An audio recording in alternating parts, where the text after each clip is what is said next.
इशा की नमाज पढ़ने के बाद तरावी की नमाज पढ़ते हैं। जैसे ही रमजान शुरू होता है ये बहस भी छिड़ जाती है, तरावी 8 रकात पढ़ी जाए कि 20 रकात पढ़ी जाए। कोई 8 को सही कहता है, कोई 20 को सही कहता है।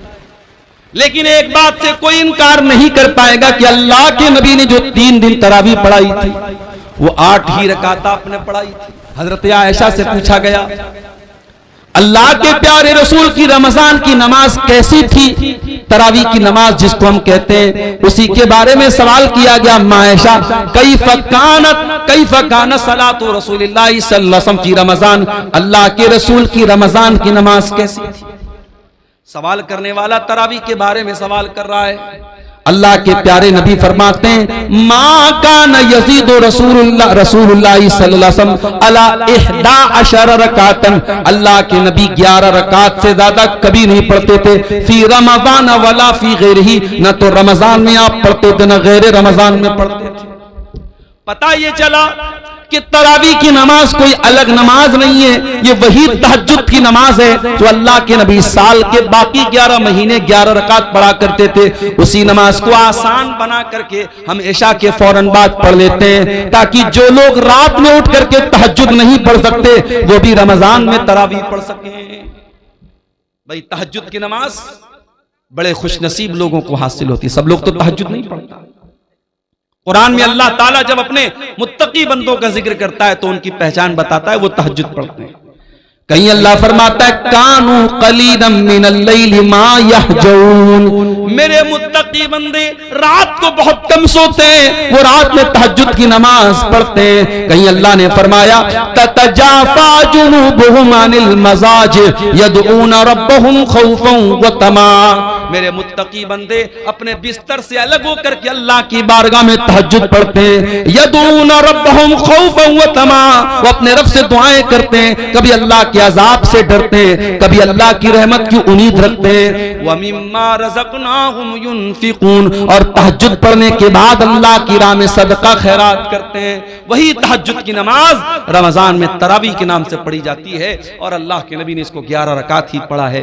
मेरे प्यारे साथियों, हमें और आपको भी चाहिए कि हम तरावी पढ़ें, लेकिन हाँ एक बात याद रखिए, तरावी की नमाज को आज हमारे यहाँ एक हवा बना दिया गया, बहुत मुश्किल बना दिया गया। नहीं, तरावी को आप बहुत मुश्किल मत बनाइए मेरे प्यारे साथियों। अगर हमारे नौजवानों का स्टेमिना बहुत कमजोर हो चुका है और वो बेचारे बहुत लंबी तरावी नहीं पढ़ पा रहे तो ठीक है, आप हल्की ही तरावी पढ़ाइए। हल्की से मुराद ये है कि अगर एक पारा पूरा अगर इमाम पढ़ रहा है और एक पारे में सारे लोग शामिल हो सकते हैं तो एक पारा पढ़ाया जाए। अगर एक पारा भी लोग नहीं पढ़ पा रहे तो एक पारे से भी कम पढ़ा जा सकता है, लेकिन कोशिश ये कीजिए कि तरावी की नमाज पूरे महीने पढ़ी जाए। जो ये तरीका हमारे यहाँ चला है कि 3 दिन तरावी पढ़ते हैं, 5 दिन तरावी पढ़ते हैं, उसके बाद मस्जिदों में सन्नाटा छा जाता है, ये तरीका गलत है और किसी भी हदीस से ये तरीका साबित नहीं है कि सिर्फ 3 दिन तरावी पढ़ी जाए। अल्लाह के नबी फरमाते हैं मन काम रमजान ईमानन व इहतिसाबन, जो रमजान में क़ियामुल लैल करता है, जो रमजान में तरावी की नमाज पढ़ता है ईमान के साथ और सवाब की नीयत के साथ, ये 2 चीजें बहुत जरूरी हैं।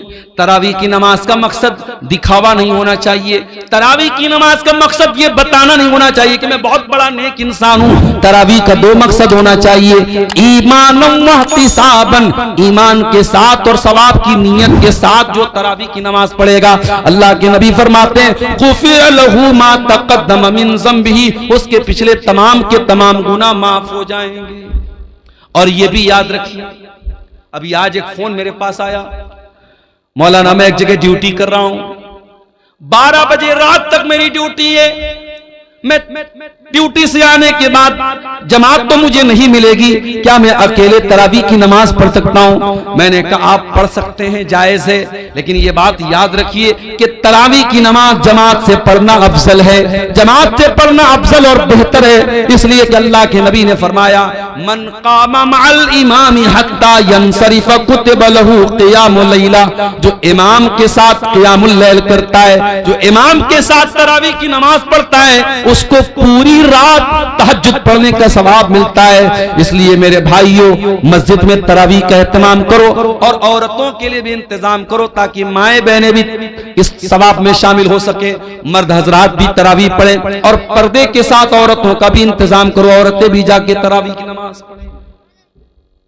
और आगे बढ़िए, तरावी आपने पढ़ ली, रात में सो गया, सुबह 4 बज गए, आपकी बीवी ने आपको उठाया, उठिए।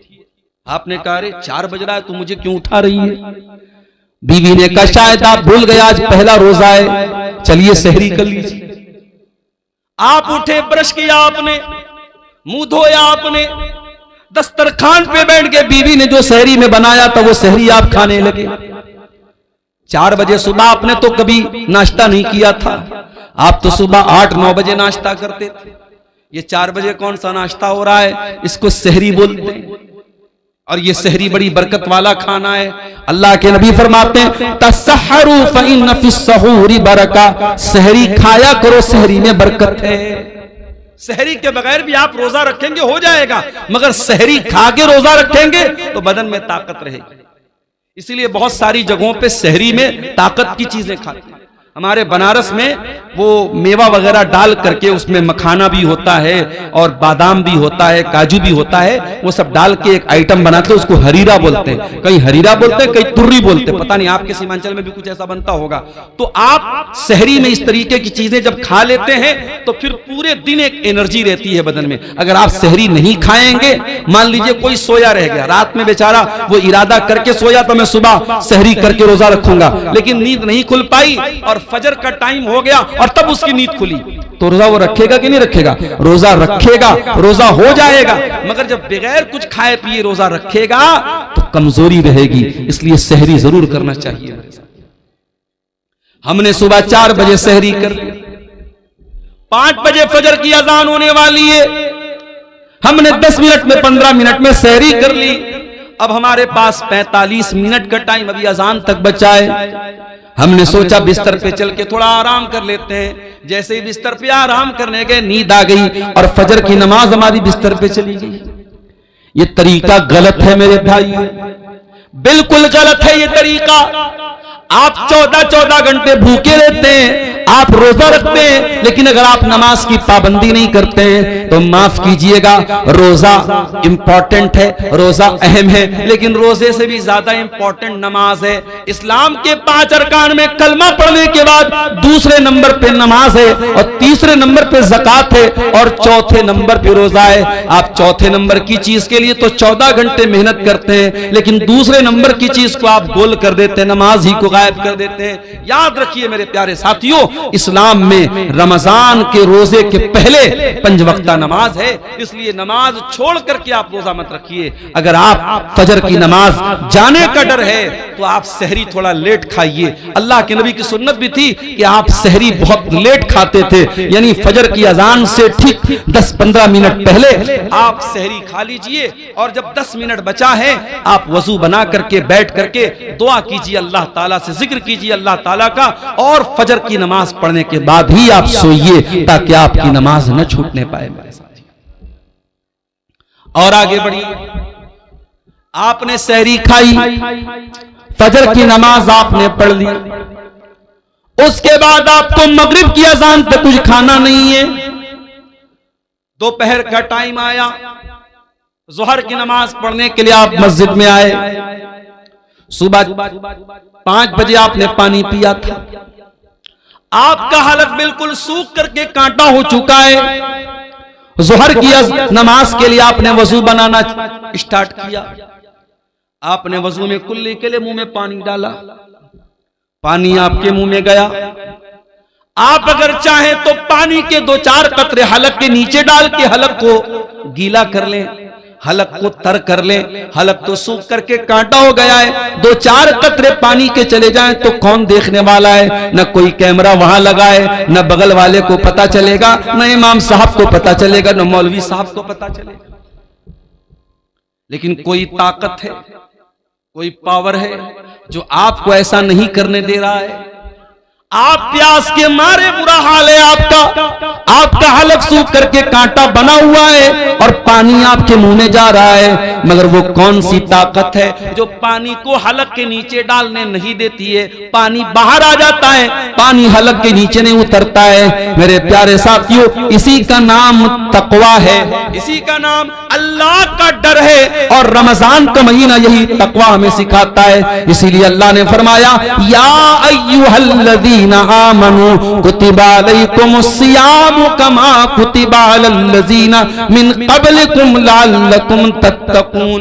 ऐ ईमान वालो, हमने तुम पर रमजान का रोजा फर्ज किया है ताकि तुम मुत्तकी बन जाओ, ताकि तुम अल्लाह से डरने वाले बन जाओ, ताकि तुम हराम चीजों से बचने वाले बन जाओ। रोजे की हालत में खाना नहीं खा सकते, पानी नहीं पी सकते, बीवी से मिल नहीं सकते, बीवी के साथ रोमांस कर सकते हैं, गले लग सकते हैं, बीवी को टच कर सकते हैं, लेकिन अगर डर हो इस बात का कि बीवी से ज्यादा करीब होंगे तो हो सकता है कि बीवी के साथ सोहबत हो जाए। जिसको इस बात का डर हो वो बीवी से बहुत ज्यादा करीब भी न जाए।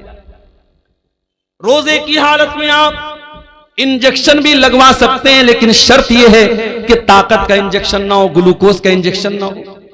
नॉर्मल इंजेक्शन भी आप लगवा सकते हैं। रोजे की हालत में आप कान में ड्रॉप भी डाल सकते हैं, आंख में ड्रॉप भी डाल सकते हैं, हाँ, नाक में कोई दवा नहीं डालेंगे। रोजे की हालत में आप खून की जांच भी करवा सकते हैं, लेकिन हाँ, खून चढ़वा नहीं सकते, खून दे नहीं सकते, खून ले नहीं सकते।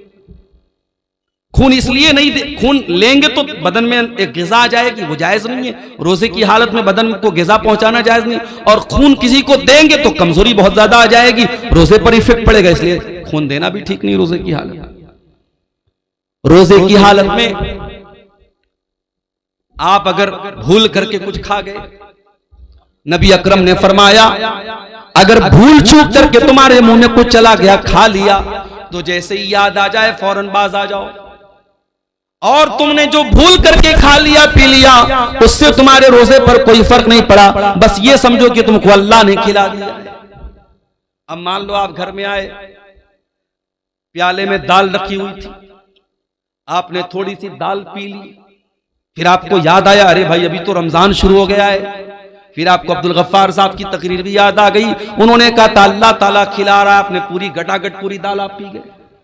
ये नहीं कर देना भाई, वरना मसला फंस जाएगा, बदनाम मैं हो जाऊंगा। जितना चला गया, जितना गलती से भूल से आपने खा लिया, बस वहीं स्टॉप हो जाओ। जैसे ही याद आ गया मैं रोजा, अच्छा अब ये भी है, बाज लोगों को याद कब आता है जब पूरा खा पी के डकार लेते अल्हम्दुलिल्लाह, उसके बाद उनको याद आता है कि हाँ मैं रोजा हूं। तो इतनी कमजोर याददाश्त भी आपकी नहीं होनी चाहिए। रोजे की हालत में अगर भूल करके आपने खा लिया तो कोई गुनाह की बात नहीं। इसी तरीके से आप सुबह सहरी कर रहे थे, आप चाय पी रहे थे, आप दूध पी रहे थे, उतने में अजान शुरू हो गई, तो बर्तन में जितना दूध है, जितनी चाय है, उसको आप कंप्लीट कर लीजिए, उस पर अल्लाह ताला की आपकी कोई पकड़ नहीं होगी। अजान अगर होने लगे तो बर्तन में जो चीज आप पी रहे हैं उसको आप कंप्लीट कर सकते हैं, उसमें कोई गुनाह की बात नहीं।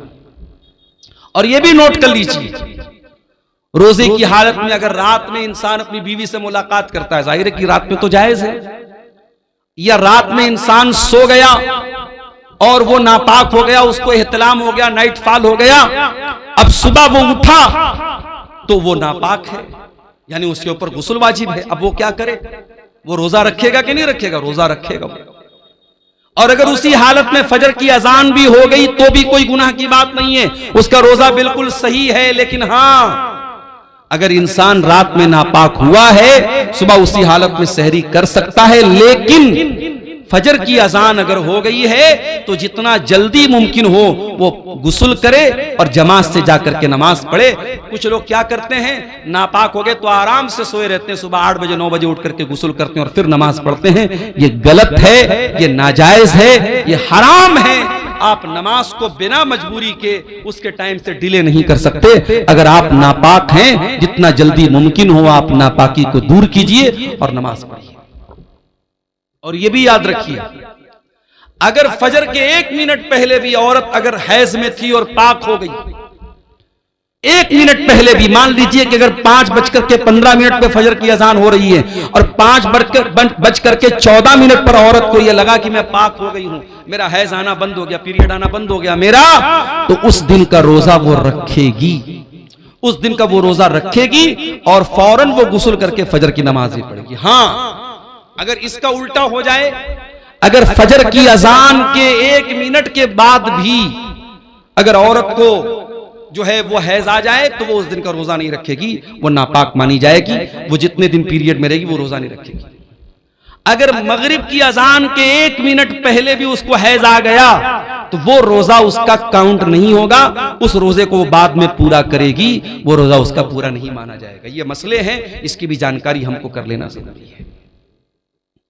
शाम का टाइम आया, आपने बीवी आपकी कमरे में आती है, वही बीवी जो आपके लिए सर से पैर तक हलाल है, आपने रोजे की हालत में अपने आप को कंट्रोल किया है, बीवी के करीब नहीं जा रहे, आपको बहुत तेज भूख लगी है, आपके घर में खाने पीने के बहुत सारे आइटम रखे हुए हैं, लेकिन आप उन चीजों को नहीं खा रहे, आपको प्यास लगी, आप कोई चीज पी नहीं रहे, ये रोजा हलाल चीजों को आपसे छुड़वा रहा है। खाना हलाल है लेकिन आप खाना नहीं खा रहे, पानी हलाल है लेकिन पानी नहीं पी रहे, बीवी हलाल है लेकिन बीवी के करीब नहीं जा रहे। मेरे प्यारे साथियों, ये रोजा हमें ये सबक दे रहा है, ऐ रोजा रखने वाले, अगर तू अल्लाह के हुक्म पर हलाल चीजों को छोड़ सकता है तो तू हराम को भी छोड़ सकता है, और अगर तू हलाल को छोड़ता है और हराम को नहीं छोड़ता है तो फिर तेरे रोजा रखने का कोई मतलब नहीं है। कुछ लोग क्या करते हैं, दिन भर तो रोजा रखते हैं और मगरिब की जैसे ही अजान होती है, इफ्तार करने के बाद पहले सिगरेट का धुआं निकालते हैं, पहले बीड़ी का धुआं निकालते हैं। अरे अल्लाह के बंदे, अगर तुझे सिगरेट इतनी प्यारी है और बीड़ी इतनी प्यारी है कि तू मगरिब की अजान का वेट कर रहा था, तो इससे तो बेहतर था तू रोजा ही ना रखता, तू रोजा ही ना रखता। तू अल्लाह के लिए हलाल चीजों को छोड़ने को तैयार है तो तू हराम को नहीं छोड़ सकता। मेरे प्यारे साथियों, रमजान हमें चेंज करने के लिए आया है, रमजान हमारे अंदर परिवर्तन लाने के लिए आया है। रमजान ने हमारे सोने का, खाने का, पीने का टाइम चेंज कर दिया है। जो रमजान हमारे खाने पीने सोने का टाइम चेंज कर सकता है, वो रमजान हमारी बुरी आदतों को भी चेंज कर सकता है। वो बीड़ी पीने वालों, वो सिगरेट पीने वालों, वो शराब पीने वालों, मोबाइल पर गंदी चीजें देखने वालों, वो बेपर्दा रहने वाली लड़कियों, वो गलत ताल्लुकात में फंसने वाले नौजवानों, अगर अपनी गंदी आदतों से पीछा छुड़ाना है तो उसका बेहतरीन मौका है रमजान। रमजान तौबा का महीना है मेरे साथी। तौबा का मतलब क्या होता है? तौबा कहते किसको है अरबी ज़बान में? तौबा का मतलब होता है यू टर्न ले लेना। आप गाड़ी लेके जा रहे हैं, आपको वापस दोबारा उसी रास्ते पर वापस होना है, आप गाड़ी को दोबारा घुमाएंगे, यू टर्न लेंगे, इसको तौबा कहते हैं। इसका मतलब यह हुआ कि जब इंसान सही रास्ते से भटक जाए तो वो तौबा करे ताकि दोबारा सही रास्ते पर आ जाए। मेरे प्यारे साथियों, अगर आपको तौबा करना है, अल्लाह के रास्ते पे वापस आना है, तो रमजान उसके लिए बेहतरीन मौका है। अल्लाह से सच्ची तौबा कीजिए मेरे साथियों। 4 दिन की जिंदगी है, हम नहीं जानते पूरा रमजान भी हमको नसीब होगा कि नहीं होगा, नहीं मालूम। किसी दिन हार्ट अटैक आ जाए, इंतकाल हो जाए, नहीं मालूम। किसी दिन बाइक से जा रहे हो, कोई एक्सीडेंट हो जाए, बाइक से गिर के हम मर जाएं, नहीं मालूम। कार से जा रहे हो, कार किसी खाई में चली जाए, अल्लाह को प्यारे हो जाए। हमें तो यह भी नहीं मालूम कि कब मरेंगे, कहां मरेंगे। 5 चीजों का इल्म तो सिर्फ अल्लाह ताला के पास है। इन्नल्लाह इंदहु इल्मुस्साह, कयामत कब आएगी सिर्फ अल्लाह को मालूम है। व युनज़्ज़िलुल गईस, बारिश कब होगी, कितनी होगी, कहां होगी, अल्लाह को मालूम है। व यअलमु मा फिल अरहाम, और मां के पेट से जो बच्चा पैदा होने वाला है वो क्या बनेगा, कितनी उम्र पाएगा, कितनी रोजी रोटी पाएगा, नेक बनेगा कि बुरा बनेगा, दीनदार बनेगा कि बेदीन बनेगा, माँ बाप का फरमाबरदार बनेगा या ना फरमान बनेगा, मुशरिक बनेगा या तौहीद वाला बनेगा, ये सारी बातें तो अल्लाह ही जानता है। वमा तदरी नफ्सुम माज़ा तक्सिबु गदा, और कोई नहीं जानता कि कल वो क्या करेगा। वमा तदरी नफ्सुम बिअय्यि अर्दिन तमूत, और कोई नहीं जानता कि वो कहां मरेगा, कब मरेगा छोड़ दो, कहां मरेगा इसकी भी कोई गारंटी नहीं। कितने इसे बिहार के लोग हैं, चंदा करने जाते हैं बेंगलोर, चंदा करने जाते हैं कर्नाटक, और वहीं किसी हादसे में इंतकाल हो जाता है। इसी कटिहार में घसिया घाट नाम का एक इलाका है, वहां एक मौलाना कारी अब्दुल बासित नाम के थे, बहुत अच्छे मेरे ताल्लुकात थे, उनके मदरसे में कई बार जलसे में गया। बेचारे तमिलनाडु के इलाके में चंदा करने गए थे, ट्रेन पर चढ़ रहे थे, अचानक ट्रेन से गिर गए और वहीं ऑन द स्पॉट उनका इंतकाल हो गया। मेरे प्यारे साथियों, हम तो ये भी नहीं जानते कि पूरा रमजान हमको नसीब होगा कि नहीं होगा, हम कहां मरेंगे और किस हाल में मरेंगे। मेरे प्यारे साथियों, कोशिश करो कि ये रमजान का महीना तौबा का महीना बन जाए, हमारे अंदर सुधार का महीना बन जाए, हमारे अंदर चेंजिंग का महीना बन जाए, अपनी बुरी आदतों को कंट्रोल करने वाला महीना बना लो रमजान। शाम हो गई, इफ्तार का टाइम हो गया, मान लीजिए 6 बजे मगरिब की अजान है। कोशिश ये करो कि 5:30 बजे अपने घर में आ जाओ, जितना इफ्तारी का सामान लेना है पहले ही लेके आ जाओ, आधा घंटे पहले ही आ जाओ। दस्तरखान बिछा लो, बच्चों और परिवार को साथ में ले लो और अल्लाह की बारगाह में दुआ करो। मेरे प्यारे साथियों, रोजे की हालत में अल्लाह ताला दुआ जल्दी कबूल करता है। रोजे का दुआ के साथ बड़ा गहरा कनेक्शन है, और इसीलिए अल्लाह ताला ने कुरान में जहां रमजान का जिक्र किया है, जहां रोजे का जिक्र किया है, वहीं अल्लाह ने फरमाया वइज़ा सअलका इबादी अन्नी फइन्नी करीब। ऐ मेरे नबी, जब मेरे बंदे आपसे मेरे बारे में सवाल करें कि अल्लाह कहां है, तो ऐ नबी उनको बता दीजिए कि अल्लाह ताला बहुत करीब है। उजीबु दावत दाई ज़ादान, और जब भी कोई दुआ करने वाला अल्लाह को पुकारता है, अल्लाह जरूर उसकी दुआ को सुनता है। शर्त ये फलयस्तजीबू ली वलयुमिनू बी, कि वह अल्लाह की बात माने और अल्लाह पर ईमान रखे। अगर वाकई में हम अल्लाह की बात माने तो जरूर अल्लाह हमारी दुआ सुनेगा, मगर हम अल्लाह की बात मानते कहां हैं? हम तो गुनाहों की दुनिया में लथपथ रहते हैं, हराम कमाई खाते हैं, सूद ब्याज खाते हैं, हराम काम करते, और उसके बाद हम कहते हैं अल्लाह हमारी दुआओं को नहीं सुनता। अल्लाह ने हम पर जालिमों को मुसल्लत कर दिया है, फला जालिम है, फला जालिम। अरे सबसे बड़े जालिम हम हैं। दूसरों को जालिम कहने से पहले अपने गिरबान में झांके, हमने अपने ऊपर कितना जुल्म किया है। इसलिए मेरे प्यारे साथियों, रमजान में दुआ करो, और दुआ करना है तो जरा नबियों से सीखो कि दुआ कैसे की जाती है। आदम अलैहिस्सलाम से गलती हो तो क्या दुआ की उन्होंने, और रब्बना ज़लमना अनफुसना व इल्लम तगफिर लना व तरहमना लनकूनन्न मिनल खासिरीन। ऐ परवरदिगार, हमने अपनी जानों पर जुल्म किया है, और अगर तूने नहीं बख्शा और तूने रहम न किया, ऐ अल्लाह हमसे ज्यादा खसारा उठाने वाला कोई न होगा।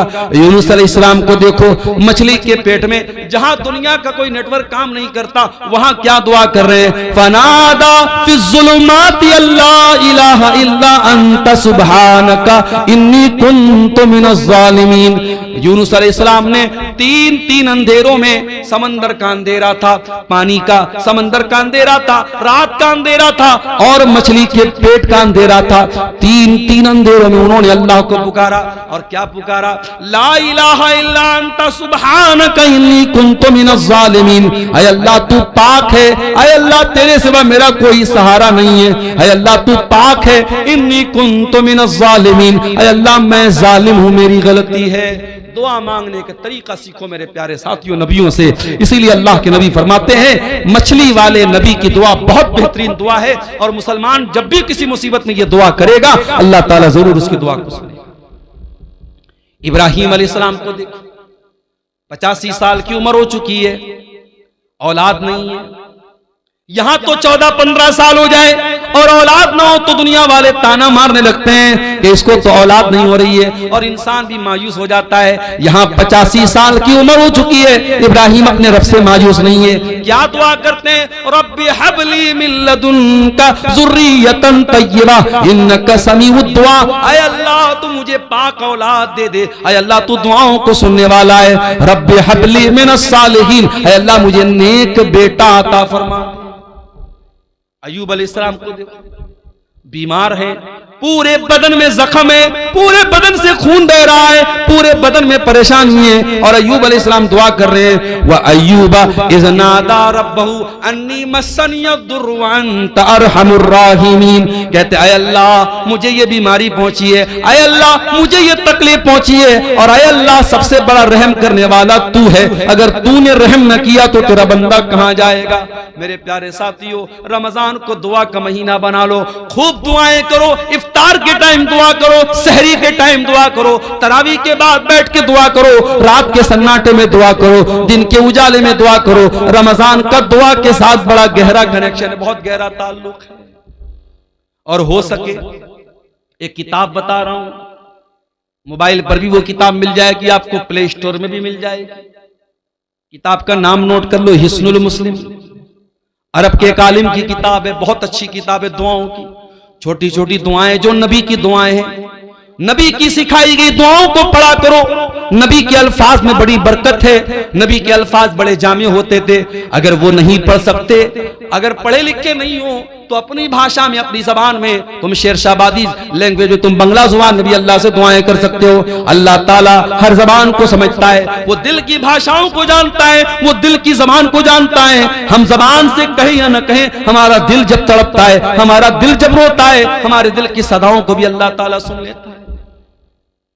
और आगे बढ़िए मेरे भाई, इफ्तार का टाइम हो गया, आप इफ्तार करते हैं, बिस्मिल्लाह पढ़ के आपने खजूर मुंह में डाली, खजूर मुंह में डाली, पानी आपने पिया, और पानी जैसे ही आपके हलक के अंदर गया, आपने दुआ पढ़ी, ज़हबज़ ज़मऊ वबतल्लतिल उरूक़ु वसबतल अज्रु इंशाअल्लाह। ऐ अल्लाह तेरे हुक्म से मैंने रोजा पूरा कर लिया, ऐ अल्लाह मेरी प्यास खत्म हो गई, ऐ अल्लाह मेरी रगे तर हो गई, और ऐ अल्लाह अगर तूने चाहा तो मुझे सवाब भी मेरे रोजे का मिल जाएगा। ये बड़ी प्यारी दुआ है, इफ्तार के टाइम यही दुआ पढ़ा करो मेरे प्यारे साथियों। और वो दुआ भी आप पढ़ सकते हैं, अल्लाहुम्मा लका सुमतु अला रिज़्क़िका अफ़्तरतु, ऐ अल्लाह मैंने तेरे लिए रोजा रखा और तेरे ही दिए हुए रिस्क पर मैंने इफ्तार किया। और ये भी मसला याद रखो, इफ्तार में जल्दी करने का हुक्म है। अगर घड़ी में 6 बज चुका है और आपकी जनवरी में 6 बजे इफ्तार का टाइम है, तो जानबूझ करके 6:02 पर भी इफ्तार करना ठीक नहीं है। अल्लाह के नबी फरमाते हैं, ला यज़ालुन्नासु बिखैरिन मा अज्जलुल फित्रा, लोग उस वक्त तक भलाई के साथ रहेंगे जब तक इफ्तार में जल्दी करेंगे। क्या मतलब, जैसे इफ्तार का टाइम हो जाए जल्दी से इफ्तार करेंगे, तब तक लोग भलाई के साथ रहेंगे। बात समझ में नहीं आई? मौलाना साहब, एक आदमी 6 बजे इफ्तार कर रहा है, एक आदमी 6:05 पर इफ्तार कर रहा है, वो 5 मिनट ज्यादा रोजा रख रहा है, उसको तो और ज्यादा सवाब मिलना चाहिए। और आप अल्लाह के नबी की हदीस पढ़ रहे हैं कि जो लोग इफ्तार में जल्दी करेंगे वो भलाई के साथ रहेंगे। पता ये चला कि शरीयत हमारी लॉजिक से नहीं चलती है, शरीयत हमारे दिमाग से नहीं चलती है, शरीयत अल्लाह ताला के और उसके रसूल के हुक्म से चलती है। अगर अल्लाह का हुक्म यही है और रसूल का हुक्म यही है कि इफ्तार में जल्दी किया जाए, तो इफ्तार में देर करना ठीक नहीं है। ये मोजा मैंने पहना है, कपड़े का मोजा हो चाहे चमड़े का मोजा हो, आपको मालूम है उस अगर हमने वजू करके पहना है तो मसा कर सकते हैं मोजे के ऊपर।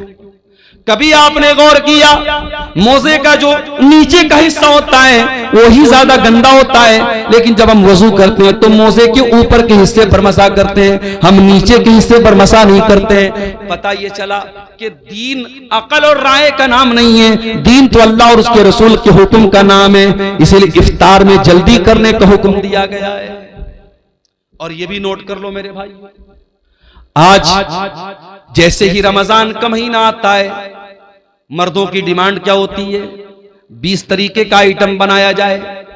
हो सकता है कि आपके शेरशाबादी समाज में शायद उतनी वैरायटी ना होती हो, लेकिन आप अगर बनारस चले जाएं, आप लखनऊ चले जाएं, आप हैदराबाद चले जाएं, आप मुंबई चले जाएं, तो इफ्तार के दस्तरखान पे आपको 20 तरीके के आइटम मिलेंगे। मुझे उससे कोई एतराज नहीं।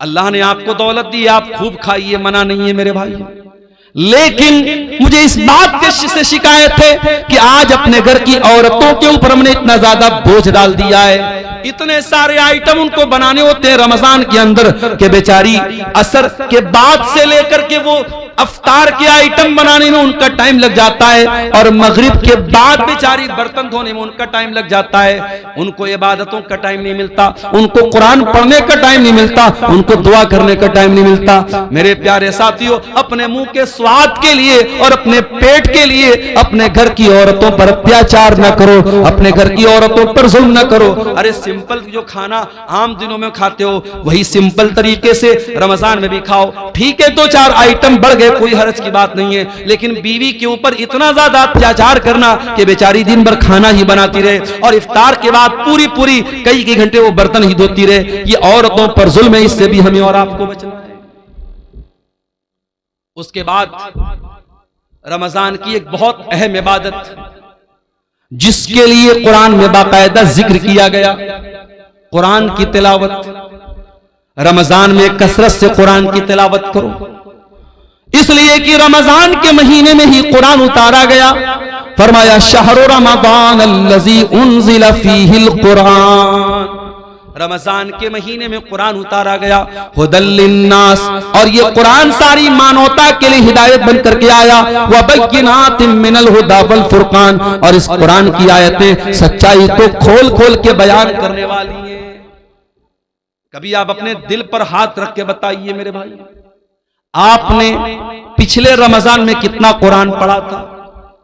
मोबाइल पर आपने न जाने कितनी रील्स देखी थी, फेसबुक के ऊपर आपने न जाने कितना टाइम खर्च किया था, यूट्यूब पर आपने न जाने कितने वीडियोस देखे थे, लेकिन आप अपने दिल पर हाथ रख के बताइए कि आपने कुरान कितना पढ़ा था। बल्कि अगर आप मुझसे पूछे तो मैं एक बात कहूंगा, रमजान में उलमा की तकरीरें सुनिए, मैं मना नहीं करता, मगर तकरीरों से ज्यादा कुरान सुनिए, कुरान पढ़िए। रमजान को कुरान के लिए खास कर दीजिए। और आज भी आप देखिए जो हरमैन के इमाम है, जब वो कुरान पढ़ते कितना अच्छा लगता है। शेख अब्दुल रहमान सुदैस जब अपनी आवाज में कुरान पढ़ते, अल्लाह अल्लाह, कितना प्यारा लगता है। शेख सऊद अशरम तो चले गए, लेकिन मौजूदा जो इमाम हरमैन है उसमें एक नाम शेख बदर तुर्की का है, कितना प्यारा कुरान पढ़ते हैं। आप मोबाइल पर हेडफोन लगा के अगर शेख बदर तुर्की की जबान से कुरान सुनेंगे और आंखें बंद कर लेंगे, आपको ऐसा लगेगा आप हरम में खड़े, आप मक्का में खड़े, आप मस्जिद हराम में खड़े। वो लोगों, तुम कुरान पढ़ो तो सही एक बार।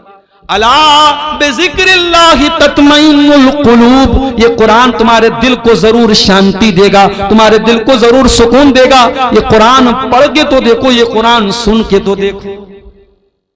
हमारे दिल इतने कठोर हो चुके हैं, हमें गाना अच्छा लगता है, हमें म्यूजिक अच्छा लगता है, हमें कुरान अच्छा नहीं लगता। हमें कुरान न पढ़ने का मन करता है, न सुनने का मन करता है। तरावी की नमाज में इमाम साहब जरा सी लंबी तिलावत कर दें तो हम नाराज हो जाते हैं, इमाम साहब आपने लंबी तिलावत क्यों कर दी?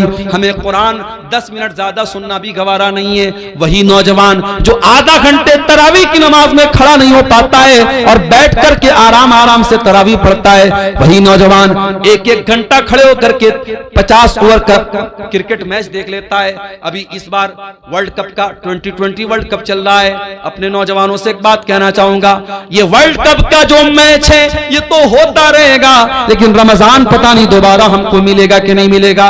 मेरे प्यारे साथियों, इस वर्ल्ड कप के चक्कर में अपने रमजान को बर्बाद न होने देना। इस वर्ल्ड कप के मैचों के चक्कर में आप जब मैच देखेंगे तो मैच में एडवर्टीजमेंट भी आएगा, प्रचार भी आएगा, उसमें नंगी लड़कियां भी आएंगी, उसमें नंगा प्रचार भी आएगा। उसमें जब मैच देखेंगे तो दर्शकों को भी दिखाया जाएगा, उसमें खूबसूरत लड़कियां भी नजर आएंगी, और आप रोजे की हालत में ये सारी चीजें देखेंगे। इसलिए खबरदार, कहीं रमजान के रोजे को आपका ये वर्ल्ड कप का मैच बर्बाद न कर दे। इसलिए वर्ल्ड कप के मैच से भी होशियार रहना मेरे साथी। कुरान को टाइम दो।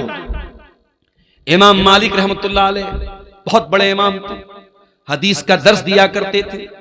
पूरी दुनिया से उनके पास लोग हदीस पढ़ने आया करते थे, लेकिन जब रमजान का महीना आता था इमाम मालिक ऐलान कर देते थे, वो लोगों मैं रमजान में हदीस नहीं पढ़ाऊंगा, मैं साल भर हदीस पढ़ाता हूं। ये कुरान का महीना आ गया, ये रमजान का महीना आ गया, एक महीने के लिए मुझे कुरान के साथ छोड़ दो, मैं कुरान को पढ़ूंगा, कुरान पर गौर करूंगा।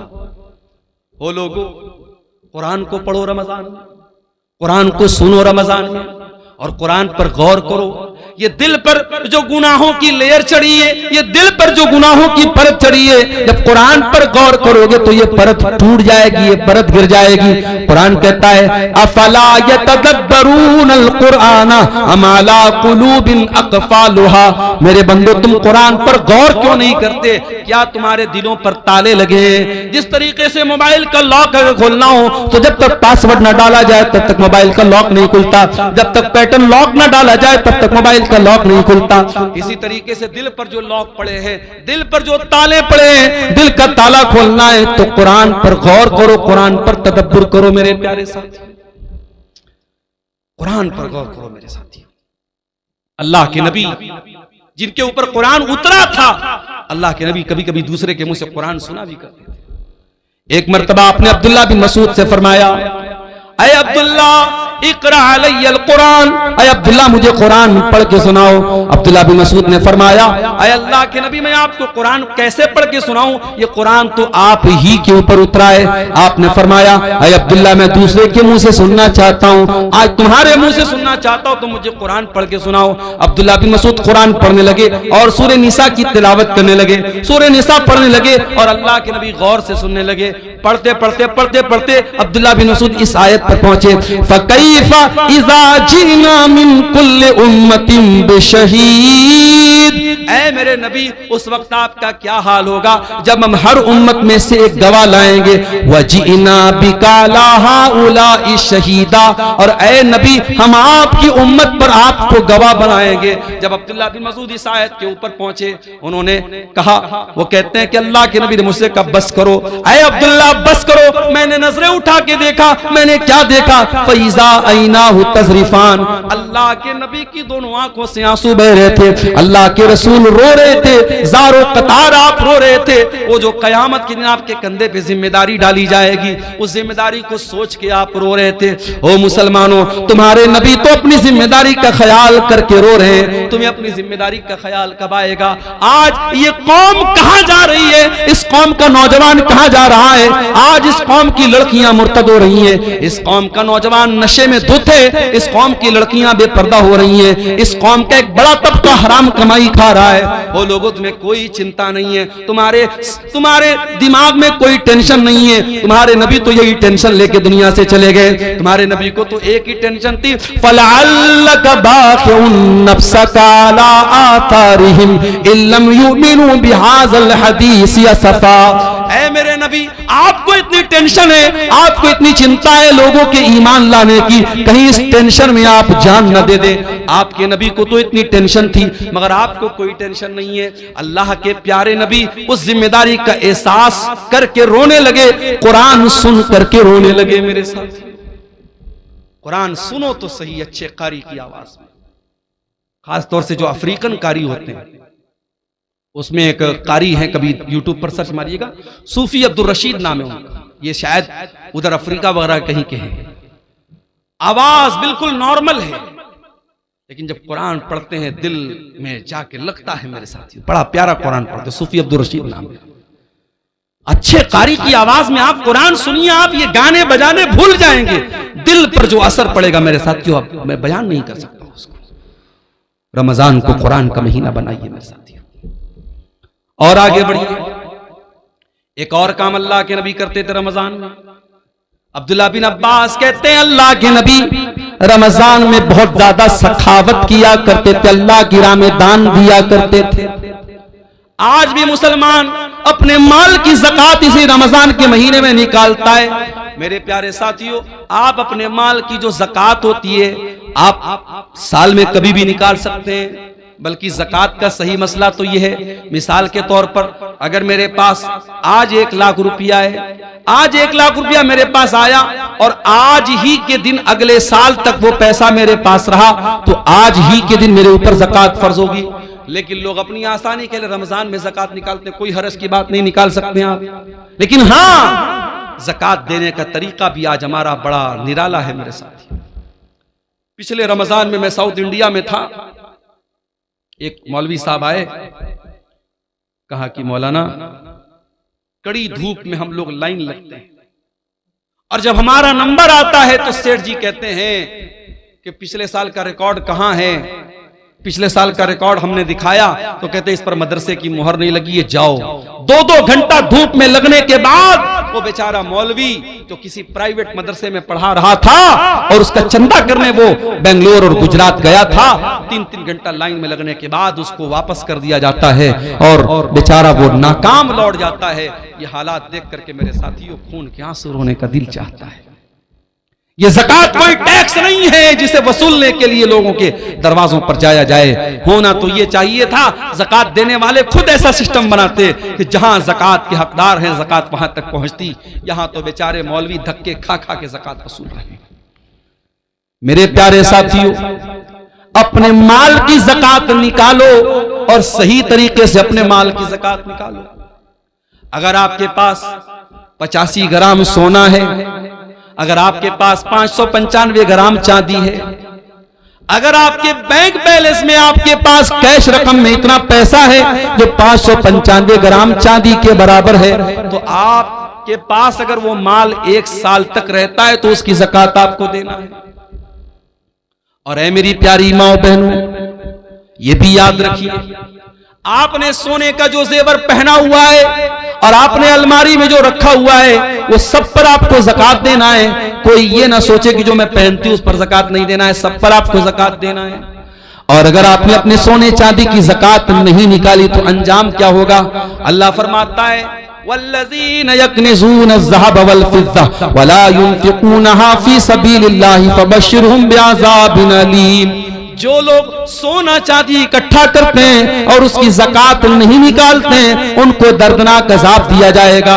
यौमा युहमा अलैहा फी नारी जहन्नम फतुक्वा बिहा जिबाहुहुम व जुनूबुहुम व ज़ुहूरुहुम। क़यामत के दिन वही सोना चांदी जहन्नम की आग में तपाया जाएगा, उससे उनकी पेशानी को दागा जाएगा, उससे उनके पहलू को दागा जाएगा, उससे उनकी पीठ को दागा जाएगा और कहा जाएगा हाज़ा मा कनज़्तुम लिअन्फुसिकुम फज़ूक़ू मा कुन्तुम तकनिज़ून। ये सोना चांदी जिसकी तुमने ज़कात नहीं निकाली थी, आज उसको अल्लाह ताला ने जहन्नम की आग बना दिया है, आज अजाब का मजा चखो। मेरे प्यारे साथियों, इसलिए अपने माल की सही ज़कात निकालिए और ये बात याद रखिए, ज़कात कोई टैक्स नहीं है। ज़कात आपके माल के मैल कुचैल को पाक करती है। ज़कात हमारे माल की बरकत को खत्म नहीं होने देती है, आपके माल की सुरक्षा करती है, आपके माल की हिफाजत करती है। इसीलिए अल्लाह कुरान में अपने नबी से कहता है खुज़ मिन अम्वालिहिम सदक़तन तुतहिरुहुम व तुज़क्कीहिम। ऐ नबी, आप लोगों के माल में से ज़कात लीजिए, ये ज़कात उनके माल को पाक करेगी। बिजनेसमैन लोगों से एक बात कहना चाहता हूं, बिजनेसमैन के पास जितना भी माल तिजारत है उस पर उसको ज़कात देना है। मिसाल के तौर पे अगर हमारे दुकान में 10 लाख का माल है तो 10 लाख के माल पे हमको ज़कात देना है। हाँ, मार्केट से जो पैसा हमको लेना है उसको हम माइनस करेंगे और मार्केट में जो पैसा हमको देना है वो माइनस करेंगे, जो लेना है उसको प्लस करेंगे और पूरे माल तिजारत को ऐड करके उसकी ज़कात हमें निकालना है। इसी तरीके से अगर आपने कोई जमीन खरीदी है और आपने जमीन इस मकसद के लिए खरीदी है कि जमीन का दाम बढ़ जाएगा तो हम बेच देंगे, अगर आपने जमीन को बेचने के मकसद से लिया है तो उस जमीन की भी आपको ज़कात देना पड़ेगा। हाँ, अगर आपने जमीन लिया है मकान बनाने के लिए, बच्चों के रहने के लिए, तो उस पर आपको ज़कात नहीं देना है। अपनी जरूरत की चीजों पर भी आपको ज़कात नहीं देना है। 1.5 लाख का मोबाइल आता है, एप्पल का आईफोन आता है, सैमसंग का अल्ट्रा आता है, 1.25 लाख का 1.5 लाख का मोबाइल आता है। 1.5 लाख के मोबाइल पर आपको कोई ज़कात नहीं देना है। 10 लाख की आपके पास 40 लाख की कार है, कार पे आपको कोई ज़कात नहीं देना है। 50 लाख का आपके पास घर है जिसमें आप रहते हैं, उस घर के ऊपर आपको कोई ज़कात नहीं देना है। जो आपकी जरूरत की चीजें हैं, जाती चीजें, उस पर आपको कोई ज़कात नहीं देना है। लेकिन हाँ, जो बिजनेस एसेट है, जो माल तिजारत है, उस पर आपको ज़कात देना है। और कोशिश कीजिए कि अपने माल की पूरी ज़कात रमजान में निकाल दीजिए। और घर की औरतों को भी कुछ पैसा दे दीजिए कि कोई मांगने वाली आए, कोई जरूरतमंद आए तो घर की औरतें भी कुछ अल्लाह की राह में सदका खैरात करें। ये माहौल मेरे प्यारे साथियों रमजान में अपने घरों का हमें बनाना चाहिए। अल्लाह के नबी सल्लल्लाहु अलैहि वसल्लम की बीवियों से कुरान कहता है कि ऐ नबी की बीवियों, अक़िमनस सलात व आतीनस ज़कात, तुम नमाज कायम किया करो, तुम ज़कात अदा किया करो। इसका मतलब कि औरत को भी ज़कात अपने माल की देना चाहिए। अगर औरत के पास अपना जेवर है, औरतों को जो मायके से मिलता है जेवर, वो औरत का अपना जेवर होता है। अगर शौहर ज़कात निकाल दे तो अच्छी बात है, अगर शौहर ज़कात नहीं निकालता है तो बीवी को खुद उसकी ज़कात निकालनी पड़ेगी। अगर अपना जेवर बेच के भी निकालना पड़े तो देना पड़ेगा। ज़कात दिए बगैर चारा नहीं है। और अगर हम जानबूझ के ज़कात नहीं निकालेंगे, अल्लाह के यहाँ बहुत दर्दनाक अजाब होगा मेरे प्यारे साथियों। साल के 11 महीने अल्लाह ताला ने शैतान को खुली छूट दी है। जिसको चाहे बहका सकता है, जिसको चाहे फुसला सकता है। साल के 11 महीने अगर हम कोई गलत काम करते तो हम ये कह सकते हैं कि शैतान ने बहका दिया, शैतान ने फिसला दिया। मगर जब रमजान का महीना आता, अल्लाह के नबी फरमाते हैं इज़ा जा रमजान, जब रमजान का महीना आता है, फुतिहत अबवाबुस समा, तो आसमान के तमाम दरवाजे खोल दिए जाते हैं। क्या मतलब? इसका मतलब यह हुआ कि जब हम अल्लाह की बारगाह में दुआ के लिए हाथ उठाते हैं तो आसमान के सारे दरवाजे खोल दिए जाते हैं। हमारी दुआओं की कबूलियत में अब कोई रुकावट नहीं है। अगर सच्चे दिल से हम कोई दुआ करेंगे, अल्लाह ताला हमारी दुआ को जरूर कबूल करेगा। फुतिहत अबवाबुस समा, आसमान के सारे दरवाजे खोल दिए जाते हैं। वगुल्लिकत अबवाबुल जहीम, और जहन्नम के तमाम दरवाजे बंद कर दिए जाते हैं। वसुफ़िदतिश शयातीन, और 1 महीने के लिए शैतान को जेल में डाल दिया जाता है, शैतान को कैद कर दिया जाता है। 1 महीने के लिए शैतान को नो एंट्री जोन में डाल दिया जाता है। शैतान को बहकाने की इजाजत नहीं है, शैतान को फुसलाने की इजाजत नहीं है। 1 महीना तक आप शैतान से सेफ हो चुके हैं। अब अगर इस 1 महीने में भी आप कोई गुनाह का काम कर रहे हैं, इस 1 महीने में आप रोजा फर्ज होने के बावजूद रोजा नहीं रख रहे हैं, इस 1 महीने में के अंदर भी आप शराब पी रहे हैं, इस 1 महीने के अंदर भी जिना हो रहा है, इस 1 महीने के अंदर भी लड़कियां बेपर्दा घूम रही हैं, इस 1 महीने के अंदर झूठ बोला जा रहा है, इस 1 महीने के अंदर कारोबार में बेईमानी हो रही है, इसका मतलब कि शैतान का कोई दोष नहीं है, हम खुद दोषी हैं। हम खुद शैतान बन चुके हैं और शैतान हमको इतना ट्रेंड कर चुका है, इतना पक्का कर चुका है कि अब 1 महीने के लिए शैतान तो मौजूद नहीं है, शैतान तो कैद में है, लेकिन हम फिर भी बुराई से नहीं बच रहे हैं। इसका मतलब कि शैतान को दोष देना बेकार है, हम खुद शैतान बन चुके हैं। 1 महीना समझिए कि हमारे लिए अल्लाह ताला की तरफ से हुज्जत कायम कर देता है कि ऐ मेरे बंदे, अब तू बता तेरे पास बहाना क्या है, तेरे पास एक्सक्यूज क्या है। शैतान तो कैद हो चुका है मेरे साथी।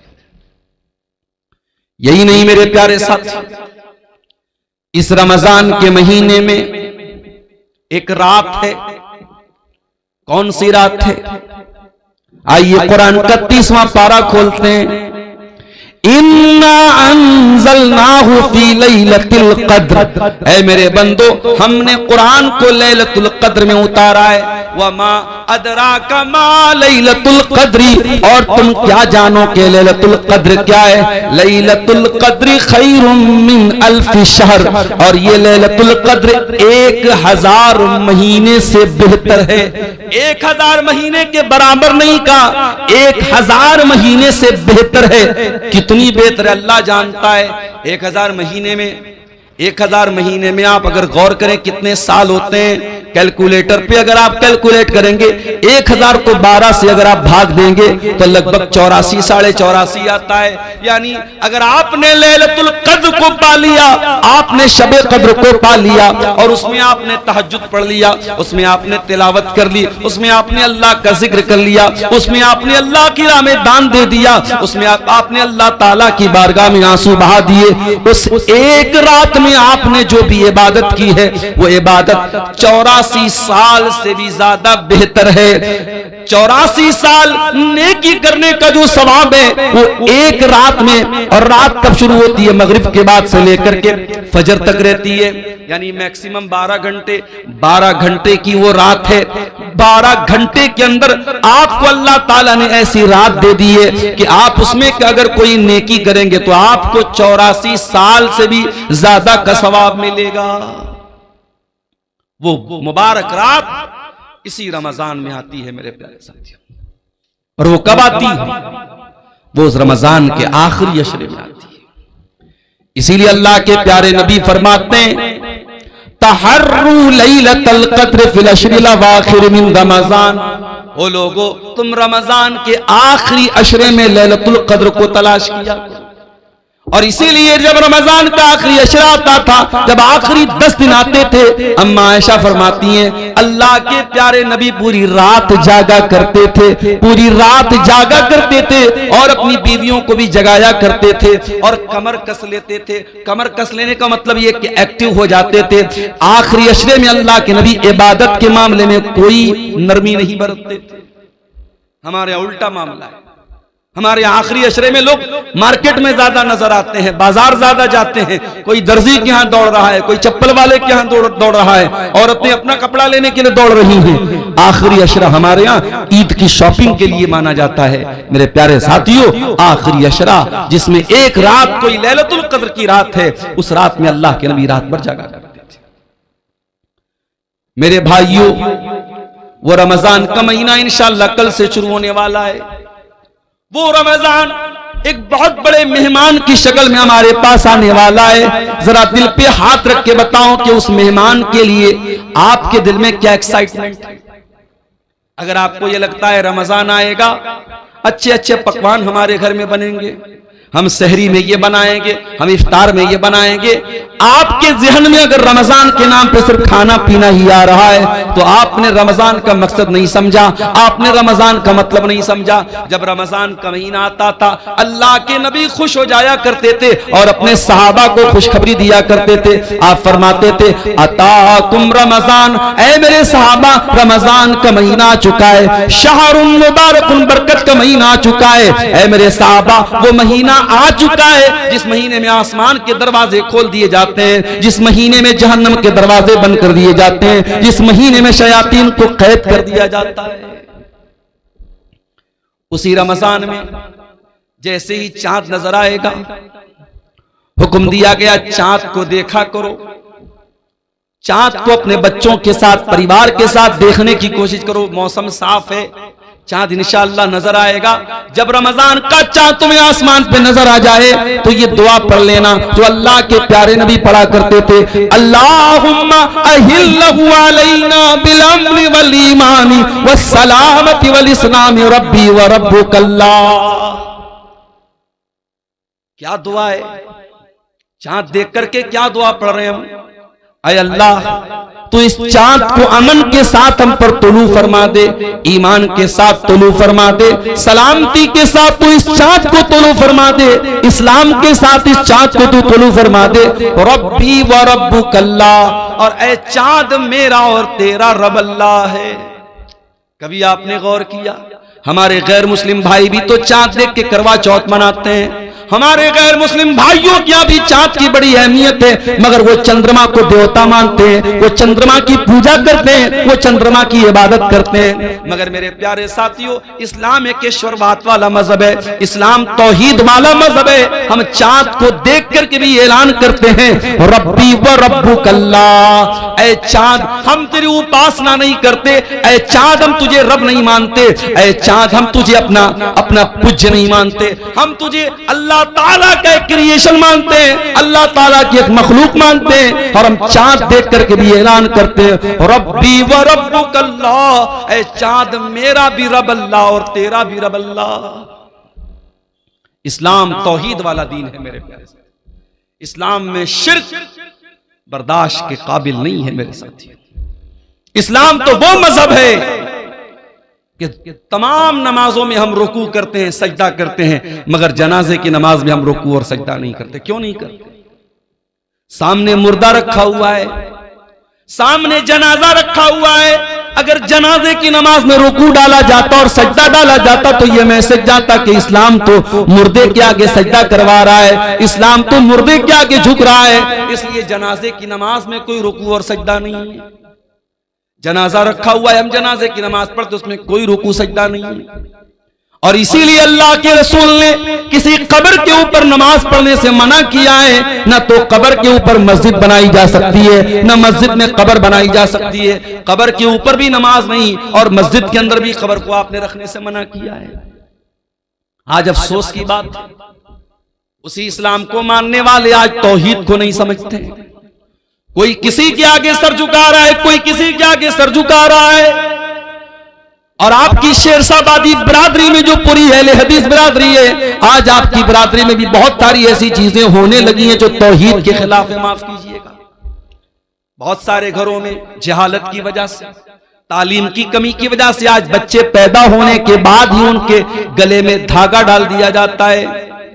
आपके शेरशाहबादियों में भी ये चीज देखी जा रही है कि बच्चों के गले में धागा और तावीज डाला जा रहा है। बच्चा बीमार हो जाए तो शिरकिया झाड़ फूक करने वाले झूठे मक्कार लोगों को बुला के उनसे झाड़ फूक करवाया भी जा रहा है। अगर कौवा बोलने लगे तो कौवे के बोलने पर यह कहा जाता है कि कौवा बोल रहा है, इसका मतलब कोई मनहूस खबर आने वाली है। इस तरीके की उल्टी सीधी रिवायतें और उल्टी सीधी चीजें आज हमारे अहले हदीसों के अंदर भी मेरे प्यारे साथियों पाई जाने लगी हैं। याद रखिए, हम तौहीद वाले हैं, हम मर जाएं कट जाएं, तौहीद से समझौता करने वाले नहीं है। यही हमारी पहचान है। अल्लाह के नबी ने फरमाया ला तुशरिक बिल्लाहि व इन कुतिलता व हुर्रिकता, अगर तुम्हें कत्ल कर दिया जाए या जला दिया जाए तब भी तुम अल्लाह के साथ शिरक मत करना। तौहीद की हिफाजत करो मेरे प्यारे साथी। हम चांद देख करके भी तौहीद का दर्स देते हैं। रब्बी व रब्बुकल्लाह, ऐ चांद मेरा भी रब अल्लाह है, तेरा भी रब अल्लाह है। एक और मैसेज मिला चांद की दुआ से। दुनिया कहती है मुसलमान तो आतंकवादी होता है, कहने वाले कहते हैं सारे मुसलमान तो आतंकवादी नहीं होते, लेकिन सारे आतंकवादी मुसलमान होते हैं। कहने वाले इस्लाम को आतंकवाद के साथ जोड़ते।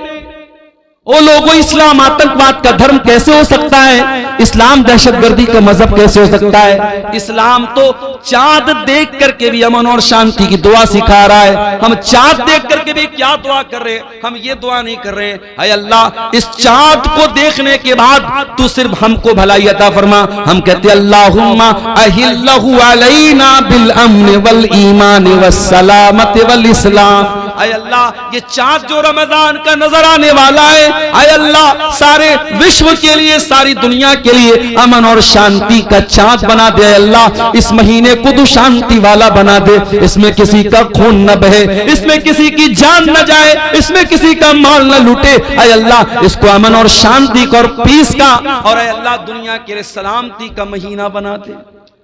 जो मुसलमान चांद देख करके भी अमन और शांति की दुआएं करता है, वो मीडिया वालों तुम्हें शर्म नहीं आती? उस इस्लाम को तुम आतंकवाद के साथ जोड़ते हो, उस मुसलमान को तुम आतंकवाद के साथ जोड़ते हो। हाँ, अगर कोई अपने आप को मुसलमान कहने वाला गलत काम करे तो उसके लिए इस्लाम कैसे जिम्मेदार हो सकता है? आज दूसरे मजहब के मानने वाले, आज अमेरिका में जो जेफरी एप्स्टीन की फाइल सामने आ रही है, वो कोई मुसलमान तो नहीं था, वो तो यहूदी था, लेकिन इतना गंदा आदमी था। 6 साल की बच्चियों के साथ रेप किया करता था, छोटी छोटी बच्चियों के साथ वो दरिंदगी किया करता था, उन्हें नोचा करता था, उनको तड़पाया करता था, यहां तक के छोटी छोटी बच्चियों को मशीन में डाल के कत्ल करके उनकी बोटी बना बना के खाया करता था। वो तो यहूदी था। तो क्या हम ये बोलेंगे कि उसके इस अमल की वजह से पूरी यहूदी कौम गलत मानी जाएगी? नहीं मेरे प्यारे साथियों, कुछ लोगों के गलत कामों की वजह से पूरा मजहब बदनाम नहीं किया जा सकता, पूरे दीन को ब्लेम नहीं किया जा सकता। इस्लाम कल भी अमन और शांति का प्रतीक था और आज भी अमन और शांति का प्रतीक है और कयामत की सुबह तक अमन और शांति का प्रतीक रहेगा। रमजान के इस मुबारक महीने में एक काम हमें और करना रहता है जिसको एहतिकाफ बोलते हैं। एहतिकाफ का मतलब होता है अपने आप को मस्जिद के अंदर कैद कर लेना। रमजान के आखिरी अशरे में 10 दिन तक इंसान एहतिकाफ करता है, नबी की सुन्नत है। मगर ये मसला याद रखो, औरतें भी अगर एहतिकाफ करेंगी तो मस्जिद में करेंगी। अगर औरतों के लिए मस्जिद में पर्दे का इंतजाम है, सुरक्षा का इंतजाम है, तो मस्जिद में एहतिकाफ करेंगी। और अगर मस्जिद में इंतजाम नहीं है तो औरतों को मायूस होने की जरूरत नहीं है, वो और नेकी के काम करें, उनको एहतिकाफ करने की जरूरत नहीं है। एहतिकाफ अगर होगा तो मस्जिद में होगा, इसलिए कि अल्लाह के नबी से कहीं और एहतिकाफ करने का सबूत नहीं मिलता है। और एहतिकाफ कौन करेगा? आज तो हालात ये पूरे पूरे गांव में कोई एहतिकाफ नहीं करता है। पूरी अहले हदीसों की बस्ती है, कुरान और सुन्नत पर चलने वालों की बस्ती है, लेकिन पूरी बस्ती में एक आदमी भी एहतिकाफ नहीं करता है। अफसोस की बात है। मैंने मुंबई में देखा, मैंने कर्नाटक में देखा, मैंने तमिलनाडु में देखा, मस्जिद में 20-20 नौजवान, बिल्कुल हट्टे कट्टे नौजवान, वो आते हैं एहतिकाफ में बैठते हैं। औरतों के लिए इंतजाम मैंने देखा, पर्दे का इंतजाम है, वो एहतिकाफ करती हैं। मेरे प्यारे साथियों, जज्बा होना चाहिए आपके अंदर। और एहतिकाफ वो आदमी, आज हमारे यहाँ कोई करता भी तो कौन करता है? जो बिल्कुल समाज में रिटायर हो चुका है वो एहतिकाफ करता है। अरे जो बिजनेसमैन है, जो एक्टिव है, जो अपने दुनिया की कुर्बानी दे के एहतिकाफ करे, वो असल एहतिकाफ करता है। मेरे साथ ये एक पर्चा आया है मेरे सामने। हमारे इलाके में एक घर है जिसमें हर दिन 2 से 4 मरतबा अपने आप आग लग रही है। लोग 20 दिनों से बहुत परेशान हैं। वजह क्या है? जरा इस मसले पर रोशनी डालें। देखिए, कभी कभी कुछ चीजों की वजह नॉर्मल होती है, लेकिन हम वजह कुछ और समझते हैं। हम बाइक से जा रहे हैं, बिल्ली ने रास्ता काटा, हम कहते हैं मौलवी साहब बिल्ली ने रास्ता क्यों काटा? अरे बिल्ली को जाना था कहीं, वो जा रही थी, उसमें क्या मसला है? आग लग रही है तो आग लगने की कोई वजह है। अब कुछ लोग उसको जबरदस्ती कि साहब वहां कुछ शैतान का मामला है, ये है वो, ऐसा कुछ नहीं है। अगर आपको ये लग रहा है कि ये आग जो लग रही है नॉर्मल कोई वजह नहीं है, आप वहां कुरान पढ़िए, उस घर में अल्लाह का जिक्र कीजिए, कुरान पढ़िए, नमाज पढ़िए। उसके बाद कौन से शैतान की मजाल है कि वहां अपनी कोई हरकत कर सके? और आग अगर लगती है तो कहीं ना कहीं लापरवाही से लगती है। अल्लाह के नबी की हदीस है कि रात में सोने के पहले चिराग बंद करो। हमारे यहां लोग सर्दियों में हीटर जलाते हैं और हीटर चलाए चलाए सो जाते, कितनी जगह एक्सीडेंट हो जाता है। जो नबी की हदीस है, जो नबी का फरमान है, उस पर हमेशा हमें अमल करना है। रात में जो भी आग से रिलेटेड चीजें, चाहे गैस का चूल्हा हो, चाहे चिराग की बत्ती हो, चाहे हीटर हो, सब बंद करके सोना चाहिए। तो बहरहाल अगर किसी घर में बार बार आग लग रही है, उसकी वजह पे गौर कीजिए। कोई हर चीज के पीछे कोई दूसरी वजह सोचना और समझना ये मुनासिब नहीं है। वल्लाहु आलम बिस्सवाब। ज़कात के माल से क्या मदरसे के उस्ताद, क्या इतना ही लिखा है? मदरसे के उस्ताद को शायद ये पूछना चाह रहे कि मदरसे के उस्ताद को तनख्वाह दे सकते हैं कि नहीं। देखिए, जो भी हमारे यहाँ दीनी मदरसे हैं, उलमा का एक बड़ा तबका, उलमा की एक बड़ी जमात का ये मानना है कि हिंदुस्तान के माहौल में जो दीनी मदरसे हैं ये फी सबीलिल्लाह के अंदर आते हैं। जो कुरान में अल्लाह ताला ने ज़कात किसको देना है, 8 जगहों पे ज़कात का पैसा दे सकते हैं।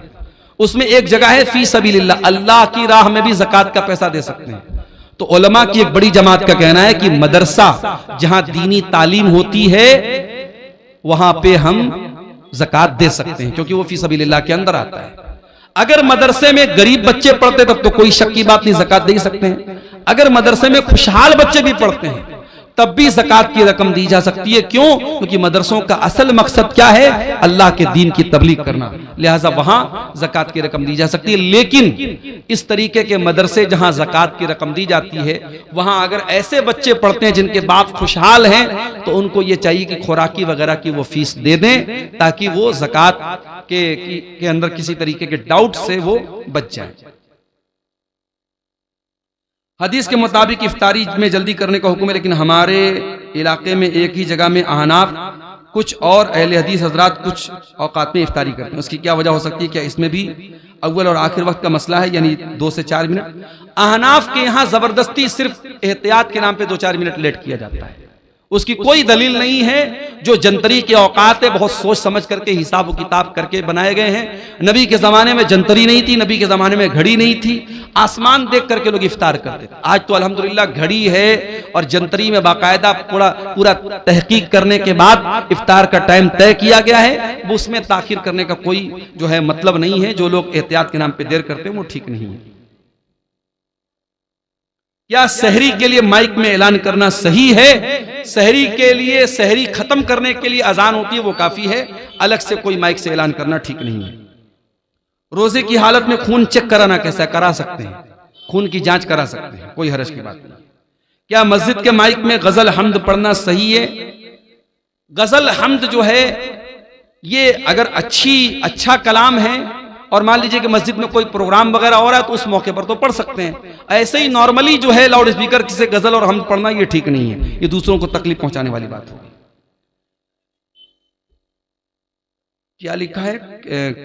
कहे के होने से क्या रोजा टूट जाए? अगर बीमारी की वजह से उल्टी होगी किसी को तो खुद से जो उल्टी हो जाती है उससे रोजा नहीं टूटता है। उल्टी होने से रोजा नहीं टूटता है। हाँ, कोई जानबूझ करके अपने मुंह में हाथ डाल के उल्टी करे तो उससे रोजा टूट जाएगा, लेकिन जो खुद से बीमारी की वजह से उल्टी होती है उससे रोजा नहीं टूटेगा। क्या झूठ बोलने से रोजा टूट जाता है? झूठ बोलने से रोजा टूटता नहीं है, मगर झूठ बोलना रोजे की हालत में हराम है। अल्लाह के नबी ने फरमाया अगर कोई आदमी रोजा रख करके भी झूठ बोलता है तो फिर अल्लाह ताला को उसके रोजे की कोई जरूरत नहीं है। इफ्तार कराने से कितना सवाब मिलता है? आप जिसको इफ्तार कराएंगे उसको उसके रोजे का पूरा सवाब मिलेगा और उतना ही सवाब आपको भी मिलेगा। इसलिए कोशिश ये कीजिए कि रमजान में रोजाना एक आदमी को अपने साथ बिठा के इफ्तार कराइए ताकि आपको हर रोजे का डबल सवाब मिले। लेकिन यहां जो इफ्तार करने आएगा आपके घर में वो बेचारा कहीं ये ना सोचे कि मेरे सवाब में कोई कमी आएगी, उसको पूरा सवाब मिलेगा, लेकिन इफ्तार कराने वाले को डबल सवाब मिलेगा। सहरी के लिए वजू करना जरूरी है? नहीं, वजू भी जरूरी नहीं है, बल्कि नापाकी की हालत में भी आप सहरी कर सकते हैं, लेकिन हाँ फौरन गुस्ल करके आप जमात से फजर की नमाज पढ़ेंगे। तो ये चंद मसाइल थे। हम अल्लाह ताला से दुआ करते हैं रब्बुल आलमीन हमें आने वाले रमजान का हक अदा करने की तौफीक अता फरमाए। रब्बुल आलमीन। अस्सलामु अलैकुम व रहमतुल्लाहि व बरकातुहू। शेख मोहतरम, एक सवाल मैं लगभग 1-2 साल से लेकर के घूम रहा हूँ कि एक छोटी बस्ती है जिसमें एक जुमे की मस्जिद है, उसके बगल में ही मतलब सट करके ही रूम मदरसे के बनाया हुआ है। अगर उस मस्जिद में के मतलब मदरसे रूम में औरत जुमा या तरावी या ईदैन की नमाज उसमें पढ़ेगी तो होगी या नहीं? इन्होंने पूछा है कि मस्जिद के सटा हुआ कोई मदरसे की जमीन है, उसमें औरतें अगर जुमा में आ जाती हैं या ईदैन में आ जाती हैं तो नमाज पढ़ सकती हैं या नहीं। अगर मस्जिद और वो मदरसे की जो जमीन है वो सटी हुई है, बीच में कोई गैप नहीं है, तब तो नमाज हो जाएगी। और अगर गैप है बीच में कोई गली है और दोनों सटा हुआ नहीं है, तब फिर ये मसला गड़बड़ है, तब उसमें नमाज पढ़ना ये ठीक नहीं है। लेकिन अगर इमारत दोनों की सटी हुई है और मस्जिद में अभी तौसी की गुंजाइश नहीं तो मस्जिद मदरसे में भी औरतें जुमा की नमाज भी पढ़ सकती हैं और ईदैन की नमाज भी पढ़ सकती हैं। वल्लाहु आलम बिस्सवाब। ठीक है, अल्लाह ताला हम सब